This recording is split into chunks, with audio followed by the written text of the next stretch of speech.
today's episode, I speak to Robert Belle about the nature of creativity and comfort zones.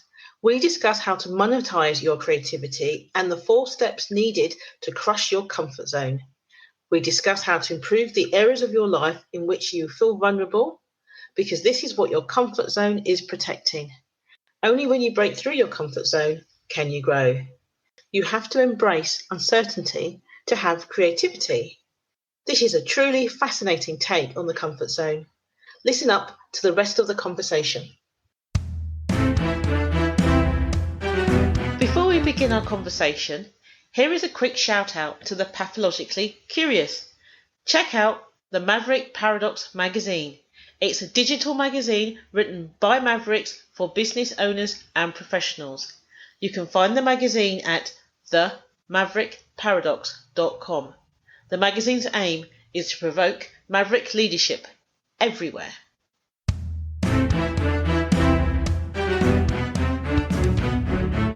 Welcome to the Maverick Paradox podcast, where we explore what it is to be a maverick and discover effective modes of leadership. I am Judith Germain, and my mission is to propel the maverick mindset into a world where character and integrity will ultimately have a higher premium than personality and bureaucracy. So thank you for joining me on this journey.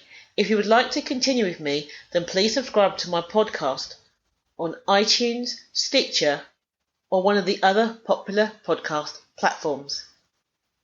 And today our guest is Robert Belle. Hi, Robert. Hi, everybody. How are you? I'm doing fantastic. I'm very happy to be here to speak with you today. Brilliant. Could you tell us about you? All right. I am a former and current accountant who was stuck and trapped in the dogma of accountancy, analytical, boring routine. And I decided to lean into my creativity because I just couldn't take it anymore. I felt that the more I became a good accountant is the less I became more of myself, if I could say that. So I felt like I was slowly dying inside. And I decided to just lean into my creativity and burst through all the noise, burst through all the comfort. And now I'm an author, I'm a speaker, I'm a coach, and I'm a champion of creativity. Wow. Does that mean you're no longer an accountant? I'm still an accountant because just like the brave firefighters, I still want to go back into the burning building and pull people out. Okay, that sounds good. So do you do both of those equally, or is one more of a side hustle? I say I do both equally because I run a consultancy firm and we do transformational strategies, and the core of that is finances. The reason why I do it equally is because I realized that there's this line between licensed professionals, such as accountants, and the creative world, and it needs to be broken down. I'm here to break down that line and make it a revolving circle, that they're not polarities. You don't have to be creative on one side and a professional on the other. You can be both very much. And number two, why I do them equally is because, understanding finances affects every person, every aspect of our lives, relationships, economy, business, every part of our lives. So if I could use that as a common ground to get to people, then I can help them unlock their creativity.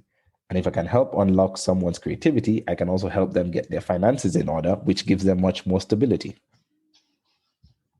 That sounds like a perfect virtuous cycle then. Absolutely. Brilliant. So I understand that one of the things that you believe is that if you stay in your comfort zone, you crush your creativity. Is that right? Yes, absolutely. Because, your comfort zone is a place of, I want to say automation or a place of routine. That's what a comfort zone is. So how do you get out of your comfort zone then? So one, how I get out of my comfort zone is awareness. First, discovering and acknowledging that I am in a comfort zone. And that's what I did with my own journey. I didn't realize I was in a comfort zone because I kept getting better. I keep pursuing qualifications or getting better at my craft because that's what we're told. Work hard, improve your skills, and you'll get better.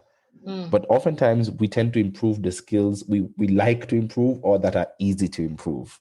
For instance, you tell someone like an accountant, would you like to improve your public speaking skills? That will be nowhere on the list. They'll prefer to increase their Excel skills, their analytical skills, maybe their PowerPoint presentation skills, right? And that is what a comfort zone is. And so comfort zone doesn't necessarily have to be a bad place. It just is somewhere that's limited and restricting your growth.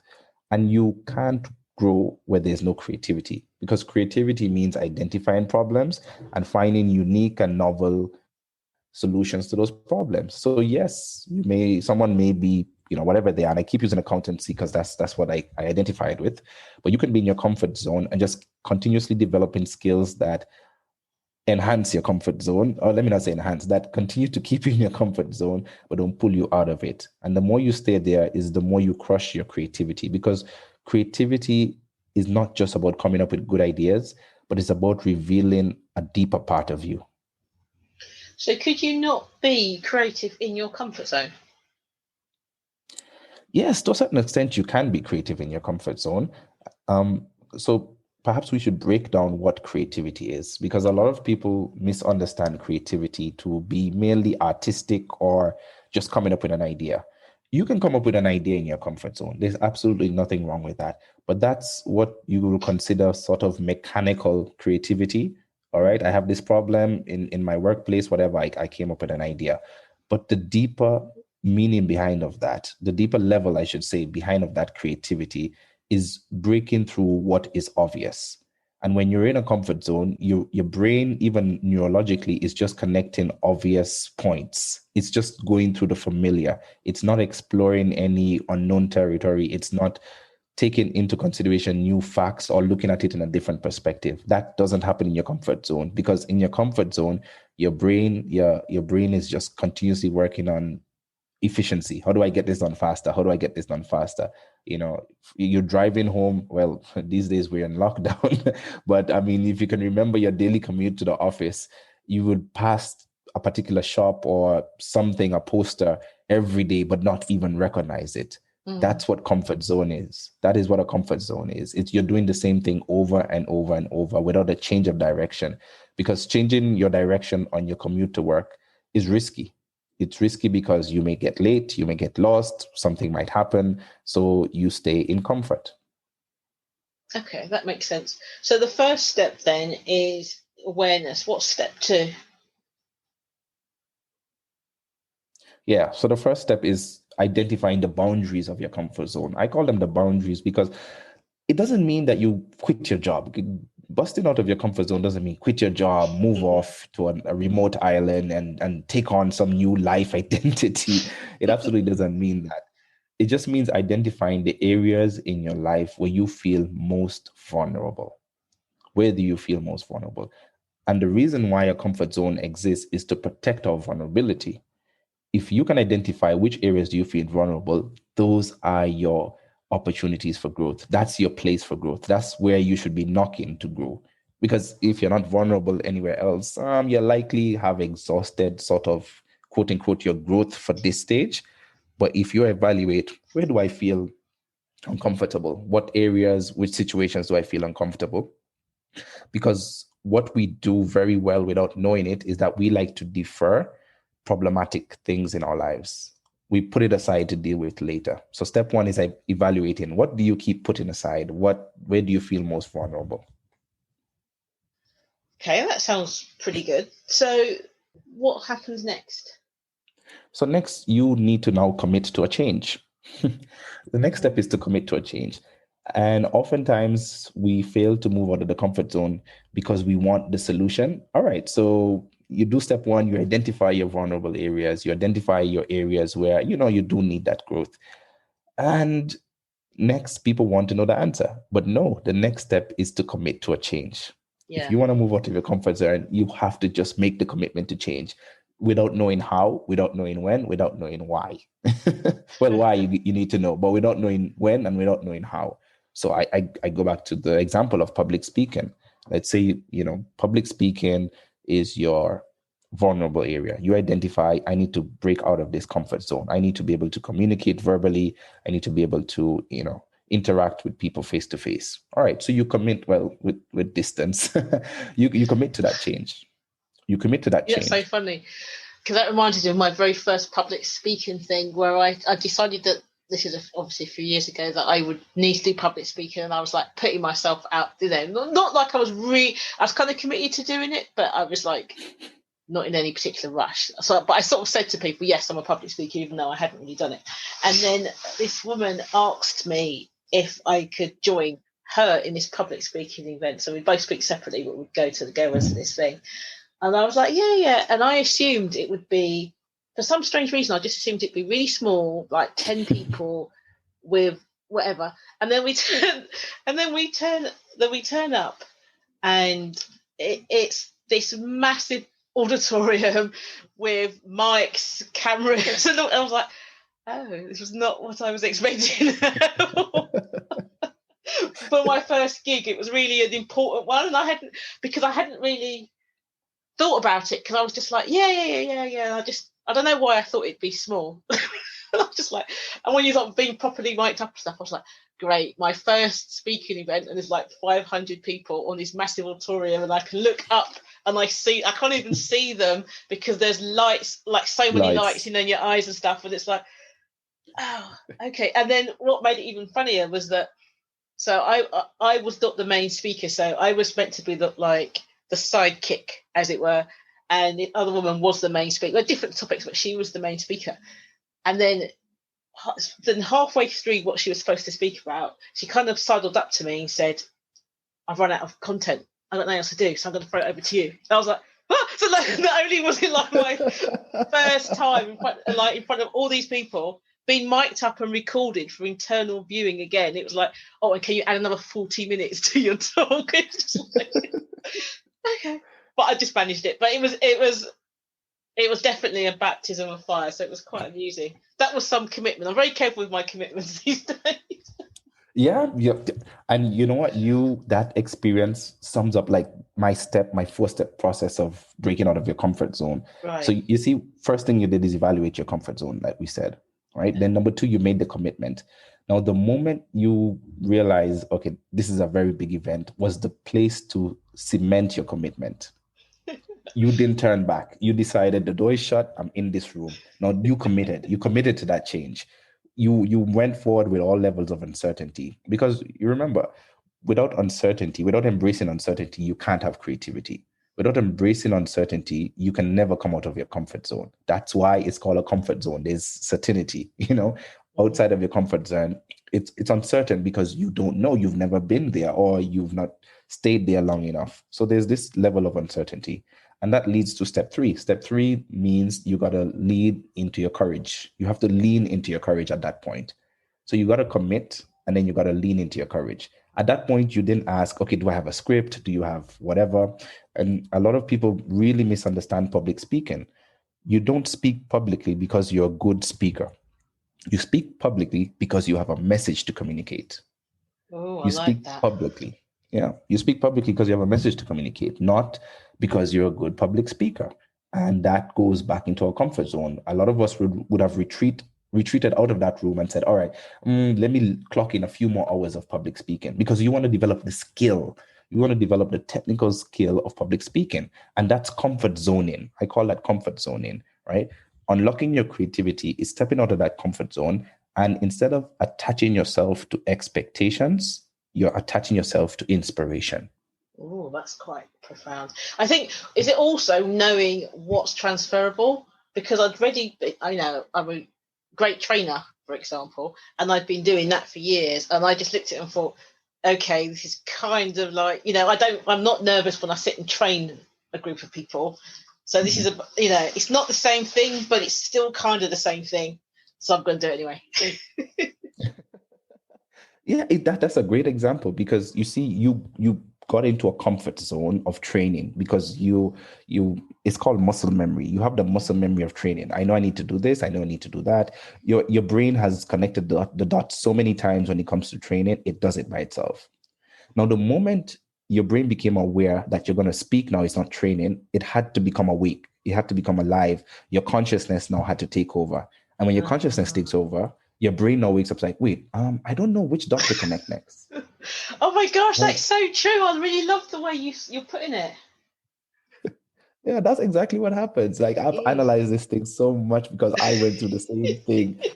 Speaking publicly, I would sweat, I would freeze.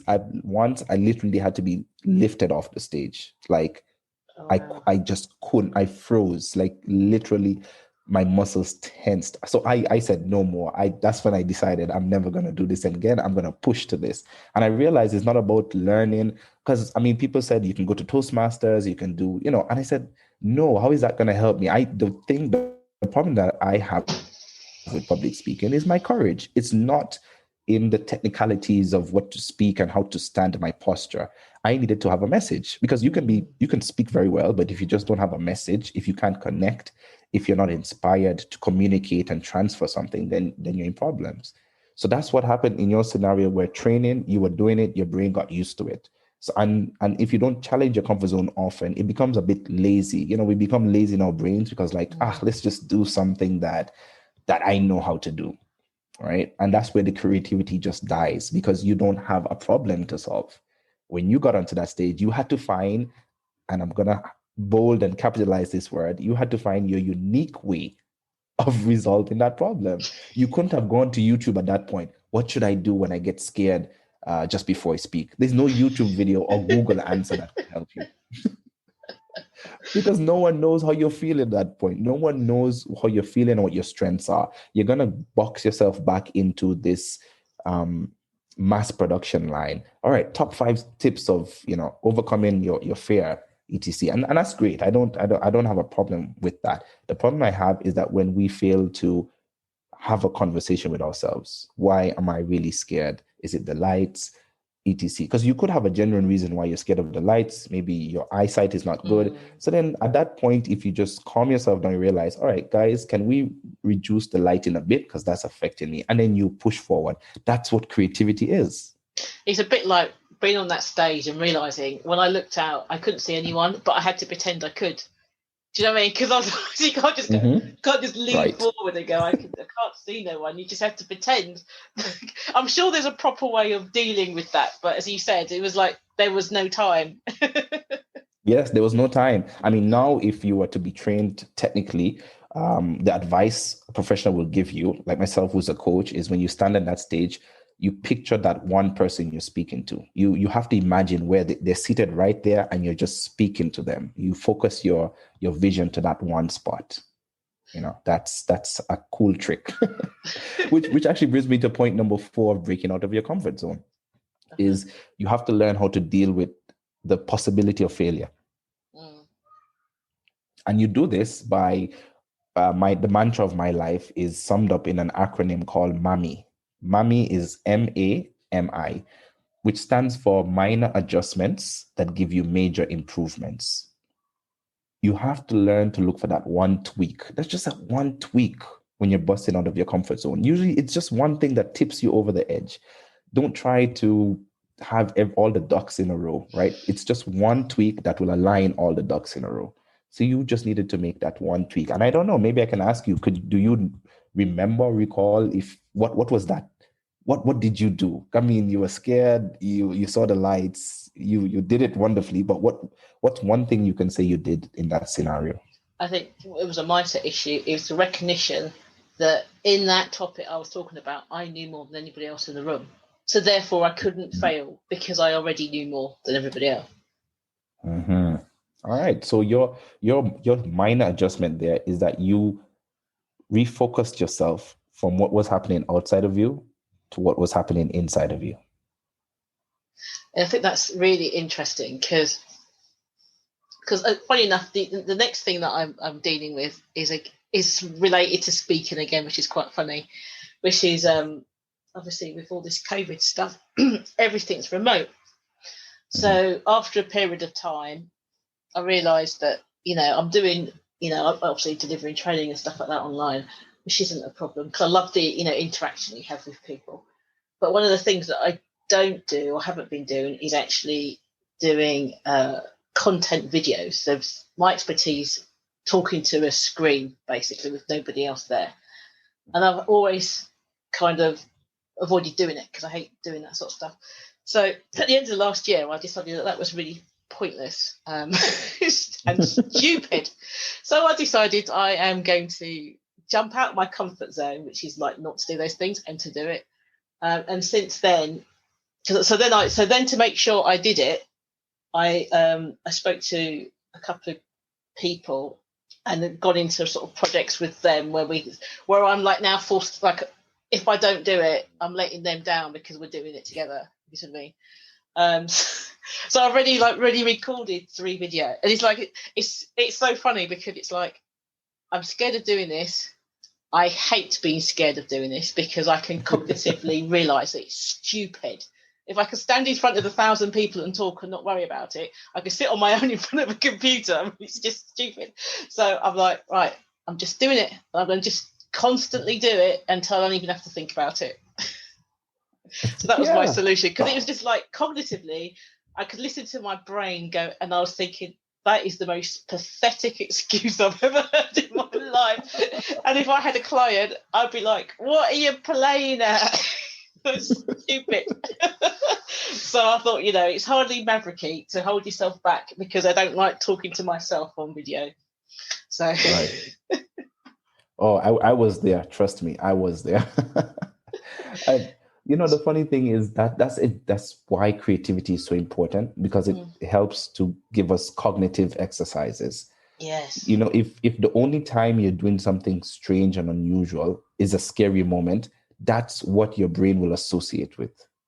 That's your unconscious bias when it comes now to scary things, because you're only doing it at that point in time. And you got to be able to tap into your creativity to continuously develop this cognitive skill by trying out a new recipe, trying out a new something, changing the direction of your furniture in your house, because it forces your brain, it forces you to continuously adjust to things. And, with the global pandemic, I should say, sorry, is that was one of the big challenges, despite the health challenges, etc., was that cognitive challenge. Like, things have changed. And, for a number of people, and understandably, it really just, they were frozen. They were like, okay, I just don't know what to do, because everything changed. Everything changed so rapidly, and it was a lot to deal with. See, so the that's Mavericks something that we love have to that. recognize. So the Mavericks love that, because it's like that's what Mavericks live for: constant change. So it's not like the COVID was, fantastic, because obviously it clearly isn't. But it's what people struggle to live and do. Mavericks are doing, and I think one of the things with Mavericks, they're misunderstood a lot, and people have constantly hired Mavericks because they think differently, do different things, and then, but they don't, all at the same time, they don't like the fact that they're doing that.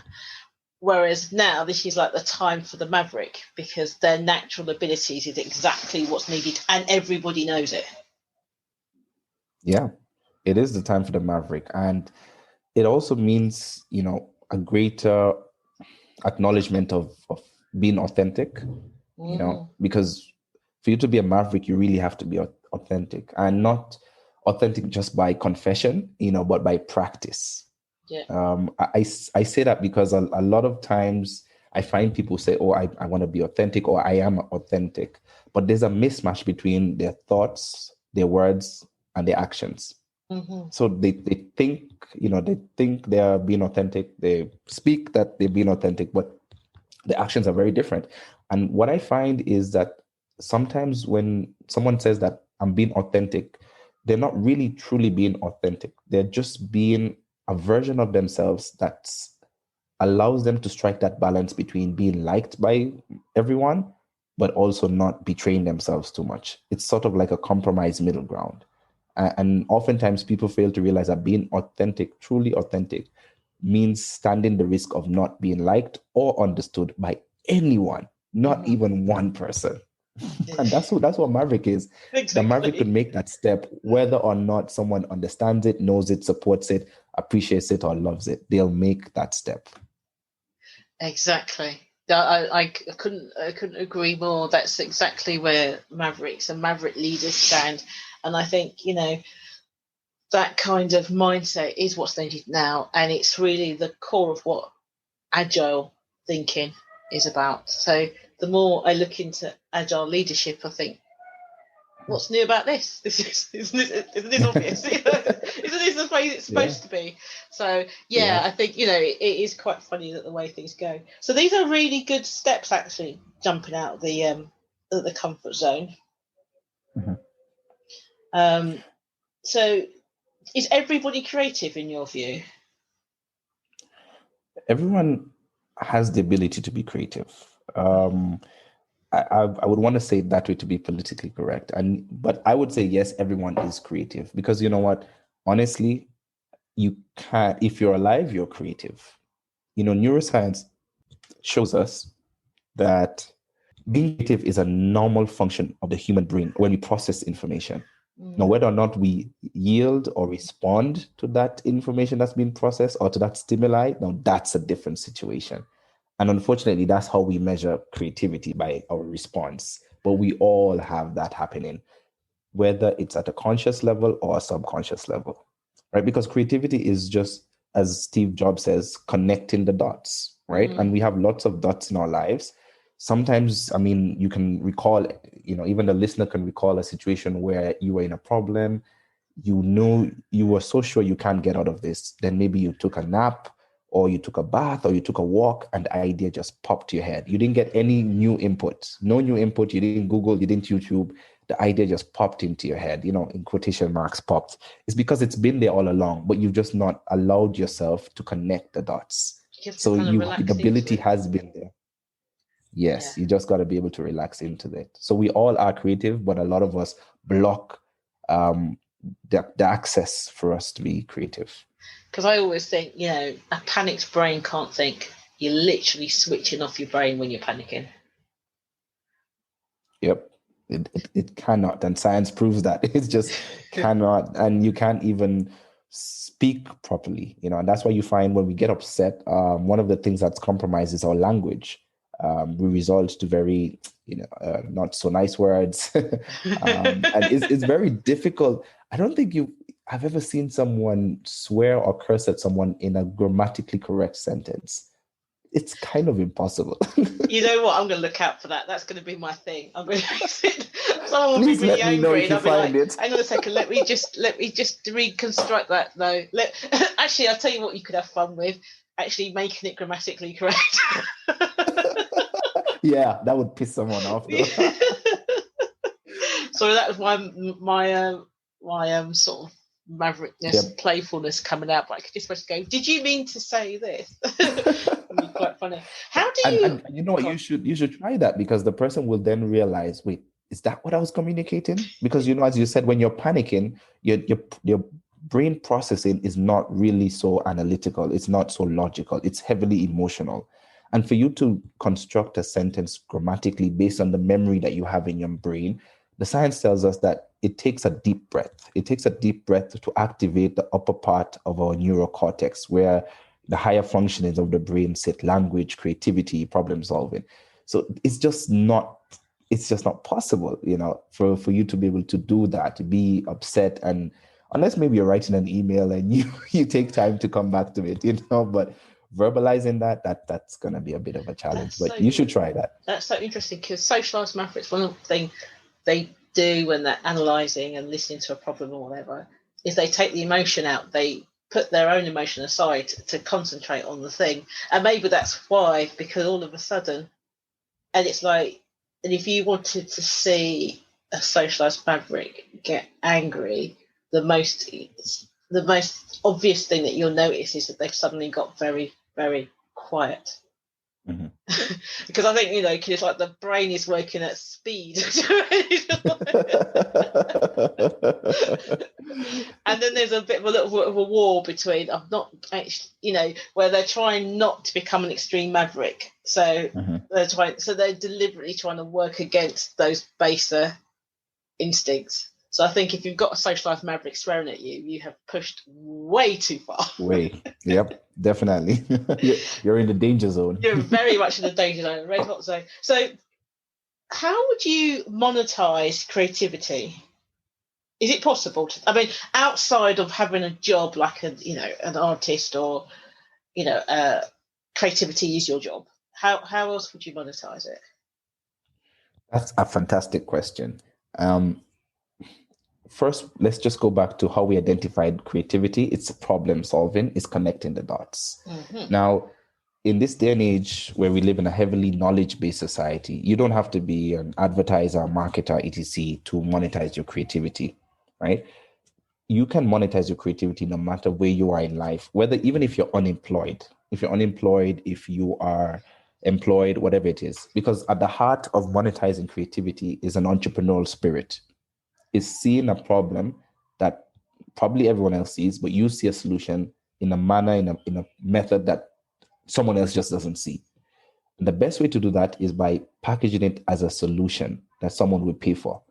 A lot of times we're not able to monetize our creativity because it's not packaged in a manner to be consumed. So you could be in the workplace, I don't know what profession or whatever someone is in, you have a very good idea that could either save the company money, B, improve efficiency, so many different things. And you just implement it. You continue to implement it. You may not get rewarded for it. Now you can monetize that, and monetizing it both monetarily and career-wise. You can monetize that, but be able to tell your story. That's what basically I'm saying.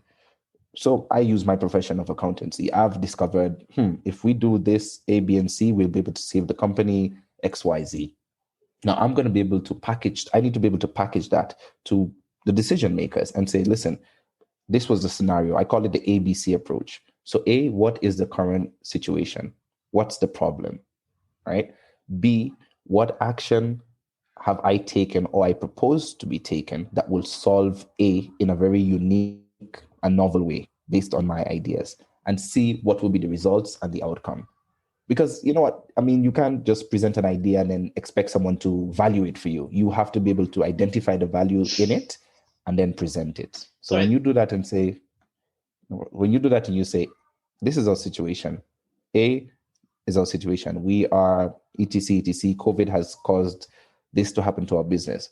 I propose we combined, this idea, which is just doesn't seem so, normal to this problem, which will give us this result. I'm trying to think of an example quickly off the top of my head that happened, for example, during COVID. So we saw a lot of those instances where creativity in quotation marks were being monetized. Oh, I got one. For example, you had an alcohol manufacturer realize, listen, all right, their events have gone down, pubs are closed. What can we do? So someone had a great idea. Why don't we then change our manufacturing processes to produce sanitizers, liquid sanitizers? Right. Okay. We're not even in that market. So who would have even thought about something like that in the boardroom? Right. And then whoever did that monetized it. Yeah. You know what makes me, I don't see it so much now that I'm not actually working full-time in someone else's office, but it used to surprise me that there'd be a problem. Well, actually, you'll be minding your own business, doing your thing. Someone comes up to you and tells you there's a problem. And then you ask them to, go away and come up with a solution. And they'd come up with something. But it's just like, you could do this. And it's like, okay. And then as soon as you ask questions like, how would it solve the problem? And they just kind of look at you like, well, we come up with something. It's like, kind of an idea that's untested. Do you know what I mean? It's like, what am I supposed to? It's almost like it's that kind of, I think maverick leaders, they look for adult to adult responses. And what you've got there is a child to a parent. It's almost like, I found this acorn. That's nice. Isn't it cool? Yeah, we go in with it, and it surprises me that you have those adults who can't conceive that, say, the senior manager or their boss or someone like that might want them to explore it a bit more and come with doesn't mean be perfect, but with something that could be worked on. Yeah. But maybe we don't teach people. Maybe it's just not obvious. Because I remember, because I'm an oldie now, but when I first started work, things like training programs was just what you did. In fact, people would argue there's too many training programs because you'd be trained on customer service, trained on this, trained on that. But what happened is that you got a lot of knowledge.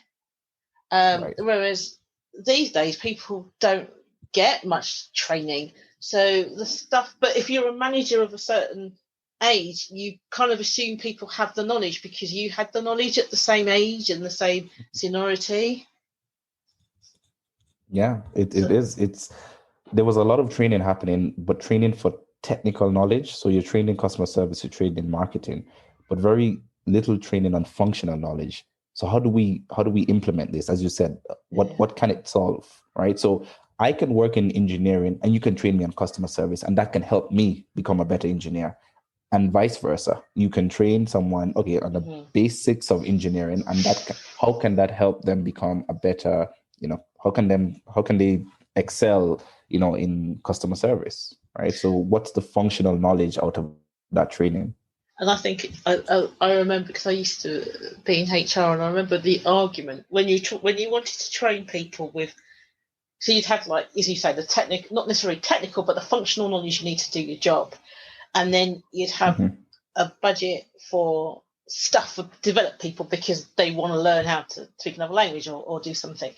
And that part of the training budget was you always had to fight for, because it's like, what benefit to us do we get if they learn how to do Y? And you'd explain about the whole person, the engagement, and wanting to work there, and you'd be like, but what do we get if we train them? It's like, and he always used to just like, you just look at them like, seriously? It's like, because it would be, and I guess it's because unless it's functional, training became a reward. Do you know what I mean? So you're a good employee, you may leave, so let's spend some training on you doing something that you want to do.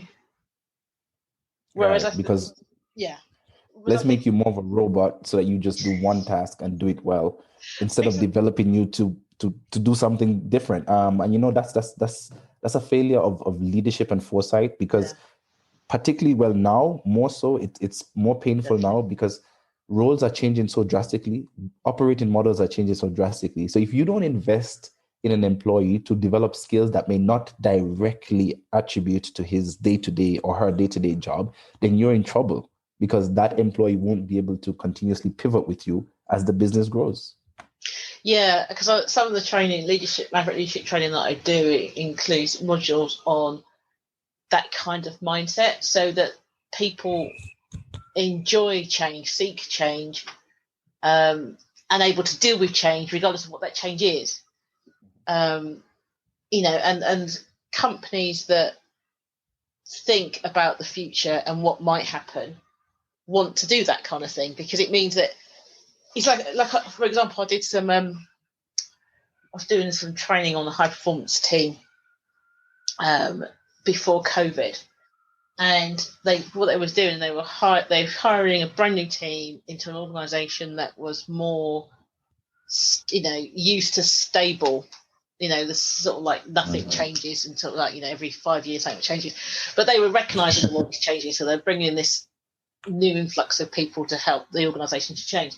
And one of the modules that I did designed was change is the new normal, which ironically was being delivered just as the pandemic was coming, which is quite funny. But what the feedback came back was, at the end of the program, was that when COVID hit, we were already ready. Because even though no one knew it was going to happen, the whole program, which were many modules, was about getting people ready for change, regardless of what that change is, so that you can flex regardless. And I think it's that kind of ability, stretch people past their comfort zone so that they are comfortable with uncertainty, like Mavericks are. Right. That's fantastic, because they were able to move through. I personally had something similar. Well, not in a training, but for myself, because when I started my consultancy in 2016, I decided to be fully virtual in 2016. Wow, that is quite innovative.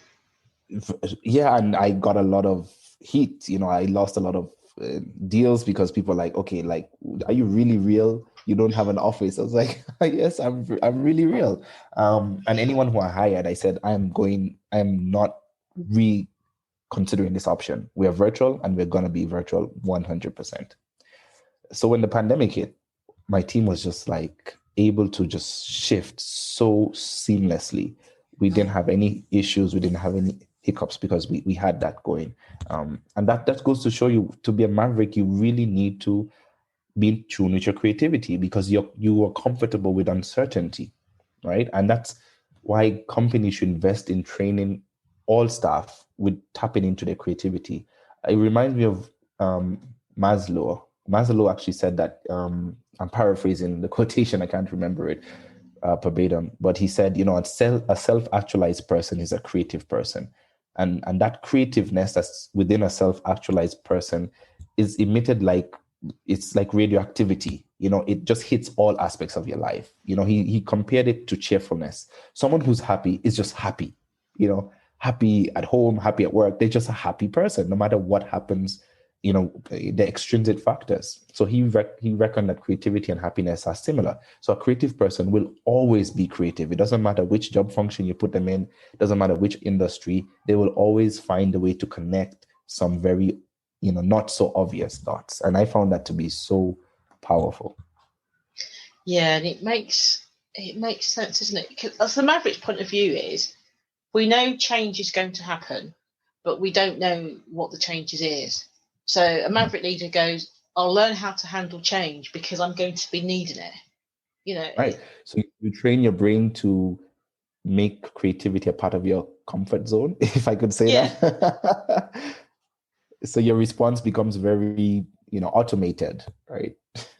Yeah, and I think Maverick leaders are really pragmatic as well. So it's not as if that whole, that grief curve, the Kubler-Ross curve, doesn't exist. It's just they zip through it quite quickly, because it's like, there's no point in being angry because it's happened. Right, next one. It's just like, it's not like you don't express like, oh, I'm so annoyed. I was planning to do this, but it's not somewhere you live there. It's somewhere you visit. One foot's in that place, and then you're moving out of it because it's just a wasted emotion. You haven't got time. You haven't got time to be angry about something you can't change. Checked it. No, can't change it. COVID's happened. We're all staying in the house. Fine. Next. Because it's no point. There's no point in getting angry. It's not to say if people react in different ways that's bad, but it's just from a Maverick's point of view, is that they're execution driven. They want to get stuff done, and you can't get it done if your brain's not in the right space. Absolutely. Can I just say something on that? If I don't know if you've noticed, but if you really dissect and look at it, it's becoming clearer, even just with this conversation, dismantling this myth that a creative person is generally an introvert and a maverick is generally an extrovert. As the more I go along, I realize that that's absolutely not correct. That's absolutely not correct. Yeah. The beautiful thing about creativity is that it's very personalized. You need to know what your creative process is. For some people, it's after a good workout. For some people, it's maybe after a good meal or etc. If you're an extrovert, going to the gym like myself helps me to position myself to be creative. Maybe if you're more introverted, it's probably reading a book or something that helps you to spark your creativity. But it doesn't mean that creativity will only be for introverted people, because you have to think about things. Yeah. Like explained about your brain just connecting the dots, that can happen on a walk. That can happen when you're out having fun, with friends or something. You just need to be a bit conscious and aware about it, but still not too conscious about it. You got to give your brain the room to do its work, right? And then for Maverick, it doesn't mean that for you to be a maverick, you have to be extroverted and right, okay, this happened, let's move on. You just need to be able to identify your processes of dealing with the change, the winds of change. What do you need to do? For some people who I coach who are very introverted, I say, all right, you want to be a maverick, this is what you need to do. When you get change, you need to be able to do a short-term processing of the emotion, the event that's happening, then make a decision. Now, later on, for your own comfort, you can go back and reassess and analyze and think about it and, make yourself feel better. But you have to be able to draw the line by action is needed now don't defer it, because you find that usually happens, for someone who's introverted. There's a lot of procrastination, deferral, and maybe some sort of denial that this thing has happened. So therefore, no action is needed to be taken, and that's what holds people back from being a maverick in their lives. Yeah, I totally agree in terms of the introversion. In my book, The Maverick Paradox, The Secret Power Behind Successful Leaders, I talk about introverts and introverted mavericks, and saying that whilst there are common traits, it's not the same thing. And I think we're all on a spectrum between introversion and extroversion. That's right. And I think it just one of those aspects that comes into personality and how it plays out. And I think there's a danger where, and I'm not suggesting you're doing it because I can clearly hear you're not, but there is a danger when people learn something and then they stick to that thing. Do you know what I mean? They don't innovate or explore around the subject. So, one of those basic things like body language, isn't it? If you don't look into my eyes, you're lying. Well, unless you're autistic or you come from a culture where it's rude or so it's all those kind of things, isn't it? It's like, my arms are crossed, so I'm defensive or I'm cold perhaps. It's whatever. Do you know what I mean? It's that. I think it's that rigidity that causes problems, isn't it? Yes. And I suppose it makes it harder to come out your comfort zone if you. Oh, that's a good point. So mavericks tend to have a lot of fluidity in their thinking, which is probably one of the things I say a lot is that no maverick is comfortable in the comfort zone. It's a place to go in there and rest for a minute, and then it's time to do something else. And I think maybe that's it. If you've got a more fixed mindset, it's probably easier to stay in the comfort zone, maybe. Yeah, rigidity. That's what keeps you in the comfort zone and makes it even harder to leave the comfort zone because you like that certainty. And it goes back to what I said earlier. There's this level of denial. And linking back to what I said about being authentic. So there's this sense of denial that, all right, this is not your authentic self, but this is someone who I can live with and who others can accept. Because if I was to really dig deep and discover who I am, I may not like who I am. So let me just stay with what I know. Let's not introduce any new factors. Let's not introduce any change because I know I'm comfortable here. And I'll just give you one example of that. And I noticed that a lot during when the pandemic first hit and the lockdown, because I was very keen on observing people's language. I observe a lot through people. And one thing that was very constant from the media to people to everything is we can't wait, especially the early days of coronavirus, is I can't wait to go back to normal. Right. And that was understandable at first. And as things started to progress, that narrative continued that I can't wait to go back to normal.